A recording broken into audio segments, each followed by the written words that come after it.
श्री संदीप कुमार पाठक जी। धन्यवाद chairman sir. हाँ, आज मुझे इस रेलवे अमेंडमेंट बिल पर बोलने का जो सौभाग्य मिला है उसके लिए मैं सदन का और अपनी पार्टी का धन्यवाद करता हूँ। ऑनरेबल चेयर सर, इस रेलवे अमेंडमेंट एक्ट में बेसिकली इंडियन रेलवे बोर्ड 1905 जो रूल्स थे उसको रिपील करके इसी में इनकॉर्पोरेट करने का प्रावधान रखा गया है।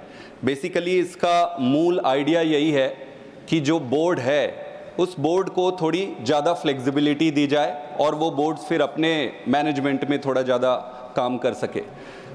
ऑनरेबल चेयर सर, मुझे ये लगता है कि ये इतना सटीक अपॉर्चुनिटी था कि रेलवे के पूरे मैनेजमेंट को ओवरहॉल किया जा सकता था। हर बारी जब हम बातचीत करने को शुरू होते हैं, मेरे सत्ता पक्ष के साथी बहुत सारे बातें मैं सुन रहा था उनकी, अगर वो सही बातों को सामने रखते तो मंत्री महोदय को बहुत सहूलियत और मदद मिल जाती, बजाय इसके कि एक ही चीज़ को रिपीट करने के कि इलेक्ट्रिफिकेशन हो गया, चाइना में इतना कर दिया। मेरा ये मानना है कि ऐसी चाइना ने क्या किया क्या नहीं किया उसको 2 मिनट के लिए अलग रखते, अगर उसमें रखेंगे तो फंस जाएंगे बुरी तरीके से। सीधे सीधे अपने एजेंडे में आते हैं। हमारे एजेंडे में आज की व्यवस्था में हम क्या कर सकते हैं और कैसे आगे बढ़ सकते हैं, इस पर हमें देखना चाहिए। ऑनरेबल चेयर सर, रेलवे को अगर कोई ये समझे और न्यूमेरिकल नंबर्स में अगर उसको इवेल्युएट करे कि उसके बेनिफिट्स क्या हैं तो वो गलत होगा। हमारे देश की अर्थव्यवस्था में और सामाजिक परिप्रेक्ष्य में अगर देखें तो रेलवे के कई प्रत्यक्ष और अप्रत्यक्ष फायदे हैं जो हम कई बारी नंबर्स के टर्म पे नहीं कर सकते। लेकिन मेरा ये मानना है कि जिस तरीके से फिनांस मिनिस्टर जी ने सिर्फ 3 बार रेलवे का जिक्र किया, एक समय था जब रेलवे के लिए सेपरेट बजट सेशन होता था, डिटेल डिस्कशन होता था, उसकी महत्ता इतनी थी क्योंकि वो पूरे देश के लिए एक इकोनॉमिक और सोशल लाइफलाइन का काम करती थी। फिर खैर कोई बात नहीं। आज सर जो भी परिस्थिति है, आप जो बिल लेकर आए हैं उसका हम समर्थन करेंगे। जनता ने आपको मैंडेट दिया है, आप उस मैंडेट का उपयोग करिए और अच्छी तरीके से इसको चलाइए। लेकिन आज की परिस्थिति में मोटे मोटे तौर पर आप देखेंगे कि क्या क्या चैलेंजेस हैं रेलवेज के। तो रेलवे का सबसे बड़ा चैलेंज ये है सर कि ऑपरेटिंग कॉस्ट बहुत ज़्यादा है। जो भी हम पैसेंजर में चला लें या फ्रेट में चला लें, फ्रेट अभी आपका बेनिफिट में चल रहा है तो हम बड़ी आसानी से कह देते हैं कि अरे वो फायदे में चल रहा है, अरे पर जितना फायदे में चलना चाहिए उतना नहीं चल रहा है। बात यहाँ पे तो हमें ऑपरेटिंग कॉस्ट पे देखना पड़ेगा। ऑपरेटिंग कॉस्ट इंप्रूव करने के लिए आपको टेक्नोलॉजी में ज़्यादा इन्वेस्ट करना पड़ेगा, आपके मैनेजमेंट्स को वापस से ठीक करना पड़ेगा। दूसरा जो इंपॉर्टेंट है कि जो आपकी इन्वेस्टमेंट इन कैपेसिटी बिल्डिंग, आपको कैपेसिटी बिल्ड करनी पड़ेगी। अगर आप कैपेसिटी बिल्ड नहीं करेंगे तो आज जो नंबर्स पे हम खेल रहे हैं कि इतना परसेंट यहां गया, इतना परसेंट, उसी पे खेलते रह जाएंगे, सदियों निकल जाएगा। आपको कैपेसिटी बिल्ड करनी ही पड़ेगी, इसलिए आपको वहां पर इन्वेस्टमेंट करना पड़ेगा। तीसरा इंपॉर्टेंट चीज है इंटरनल रिसोर्स जनरेशन जो है। लगातार पिछले दशकों से ही कह लें कि रेलवे का अपना इंटरनल जो रेवेन्यू जनरेशन है वो धीरे धीरे मतलब पैसा हम बाकी सरकार से मांग ले, बोरो कर लें, वो अलग है, लेकिन हम एज ए रेलवे की तरफ से मैं पैसा कितना जनरेट कर रहा हूं ये इंपॉर्टेंट है। हमें इस पे डिस्कस करना चाहिए। भाई डिपार्टमेंट तो कोई भी चला लेगा, आप किसी को भी दे दो ही चीज होते हैं, एक कमाना और एक खर्चा करना।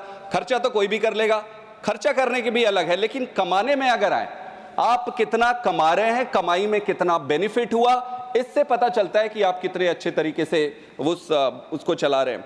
सबसे इंपॉर्टेंट चीज ये है कि जितना भी रेवेन्यू जनरेट होता है उसका 70%, ऑनरेबल चेयर सर मैं हाईलाइट करना चाहूंगा, जितना रेवेन्यू जनरेट होता है उसका 70% सिर्फ सैलरी और पेंशन में जा रहा है। मेरा प्रश्न ये है मंत्री महोदय से कि जो इतनी बड़ी आर्मी है रेलवे में, क्या हम उनको प्रॉपर तरीके से ट्रेन किए हैं, क्या उनका प्रॉपर यूटिलाइजेशन है? और अगर आपका revenue generation, internal revenue generation अगर बढ़ा नहीं तो आने वाले समय में आप सैलरी देने की स्थिति में नहीं रहेंगे, आपको बोरो करना पड़ेगा। ये कैसे करेंगे आप? हम मोटा मोटे एक बोर्ड को फिर से रिकॉन्स्टिट्यूट कर दिए, बोर्ड में फलाना बना दिए, बोर्ड को गोल गोल, ये बोर्ड ठीक है, वो ठीक है, एक मैनेजमेंट का हिस्सा है, लेकिन मुझे नहीं लगता है कि आज के परिप्रेक्ष्य में जिस तरीके की ब्रूट मेजॉरिटी और आपके पास पावर है, आप अपनी कैपेसिटी से बहुत कम काम कर रहे हो। आप अगर पिछले सरकार को देखेंगे तो एक रिवॉल्यूशनरी चेंज हुआ था। वो रिवॉल्यूशनरी चेंज क्या था? टिकटिंग में जिससे सारे देश के जनता की जो सहूलियत जो बढ़ी थी। पहले टिकट खरीदना बहुत बड़ी बात, मैं भी जब परीक्षा देने जाता था, गांव से आता था, बिलासपुर में टिकट खरीदते थे और सुबह 5 बजे लाइन लगाते थे, वो कागज और पेन लेके वहीं पे सोते थे, वहीं पे लाइन लगाते थे। आज कम से कम ये कह सकते हैं कि भाई टिकट खरीदने में कोई दिक्कत नहीं है, टिकट खरीदने का प्रोसेस ठीक हो गया। लेकिन मैं आप सबसे ये पूछना चाहता हूं कि क्या टिकट सबको मिल पा रही है?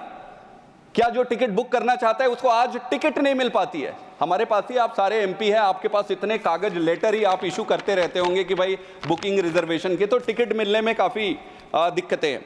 तो अगर आप देखेंगे सारे मोटे मोटे चीज़ों को, ये 3-4 लाइन में मैंने कहा, लेकिन अगर इसके रिपरकशंस देखेंगे और इसको डिटेल में अगर आप डिस्कस करेंगे तो ये सारी कहानी कह देती है रेलवे की कि भाई साहब कमाई बिल्कुल नहीं है, खर्चा बहुत करना है। आइडिया तो बहुत दे देंगे कि आप एंटी कोलिजन डिवाइस लगा दो, आप एंटी डीरेलमेंट डिवाइस लगा दो, आप रेलवे में नया वो बना दो, रिन्यू कर दो, वो कर दो, पर पैसा ही नहीं कमा रही है रेलवे। तो पहला फोकस तो पैसा कमाने पे होना चाहिए। आप पैसा कमाओगे तभी आप उस पर खर्चा कर पाओगे, इन्वेस्ट कर पाओगे। ऑनरेबल चेयर सर, एक्सीडेंट्स की बात कर रहे थे एक माननीय सदस्य, 650 से ज़्यादा एक्सीडेंट हुए। अगर डेटा देखें, आप डेटा देखें तो पिछले मतलब इस टेनियर में 1 लाख से ज़्यादा रेल संबंधित दुर्घटनाओं में उनकी जान गई। अभी जो स्टैम्पेड हुआ कुंभ के दौरान,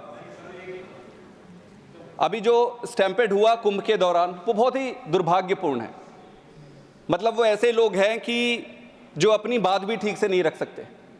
मेरा ये सबमिशन है कि बिना मतलब की बातों में पड़ने के बजाय अगर हम एक्सीडेंट्स को रोक पाने के लिए क्या क्या करने की ज़रूरत है, हमारे पास कितने पैसे हैं, उसमें अभी के रेट पे अगर कवच जो एक इक्विपमेंट है, आप सब बात कर रहे हैं, अभी बहुत अच्छी बात है। एंटी डीरेलमेंट का ले लो या कोई भी एंटी कोलिजन डिवाइसेस ले लो, कवच के नाम से कह लो, 2% के रेट से वो चल रहा है। अगले 50 साल अगर इसी स्पीड से चला तो, और अगर और ढीला हुआ तो 100 साल लग जाएंगे। तो भाई ये तो हम डिजर्व नहीं करते, इससे ज़्यादा बेटर कर सकते हैं।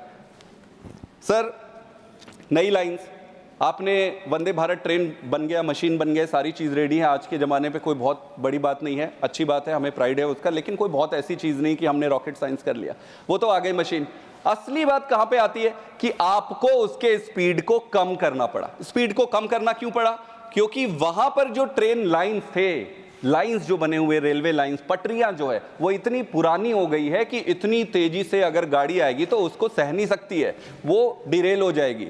तो पूरे देश में अगर आप देखेंगे रेलवे लाइन नई बनाने की जरूरत तो है ही है, डबल करने की जरूरत तो है ही है, जो पुरानी लगी हुई है उसको रिप्लेस करने की जरूरत है, उसके लिए भी पैसे नहीं है, इंटरनल रिसोर्स जनरेट नहीं हो रहे।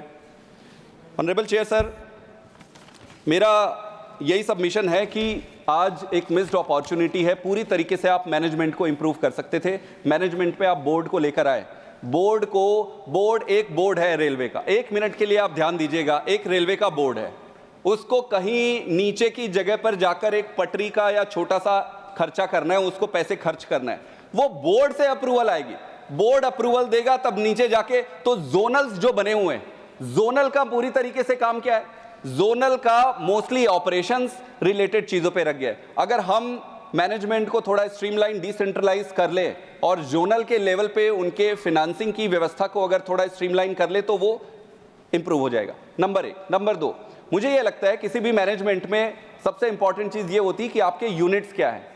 आप अगर, क्या हमारे पास एक डेटा है, मैं मंत्री जी से ये भी चाहूंगा कि जो भी रेल लाइन्स हैं, कई सारे रेल लाइन्स बेनिफिट फायदे में चल रहे हैं, कई रेल लाइन घाटे में चलते हैं, तो कौन से रेल लाइन फायदे में चल रहे हैं और वो रेल लाइन फायदे में क्यों चल रहा है, कितने स्टेशंस हैं, क्या हमारे पास ये डेटा है कि कितने स्टेशंस हैं जहां पर उस किस स्टेशन पे हम रेवेन्यू जनरेट कर पा रहे हैं, किस स्टेशन पे रेवेन्यू जनरेट नहीं कर पा रहे हैं, और क्या हम पूरे इन सारी चीजों को अगर यूनिट्स में तब्दील कर दें, रेल लाइंस को और इनको, तो काफी अच्छा हो सकता था। ओवरऑल मैं यही कहूंगा कि हम इस अमेंडमेंट बिल का समर्थन करते हैं, हम चाहते हैं कि देश आगे बढ़े, रेलवे बहुत क्रिटिकल चीज है, हमारी तरफ से जो भी हम इनपुट दे सकते हैं देंगे, लेकिन मैनेजमेंट को पूरी तरीके से ओवरहॉल करने का मिस्ड अपॉर्चुनिटी है। एक्सीडेंट्स की दर बढ़ गई है, इसकी जिम्मेदारी कौन लेगा, ये आज देश के सामने बड़ा प्रश्न है। अफसरों को टांगना बंद होना चाहिए, सीधे सीधे जो पॉलिटिकल अथॉरिटीज है, जिनके हाथ में ताकत है, पावर है, उनको जिम्मेदारी लेनी चाहिए।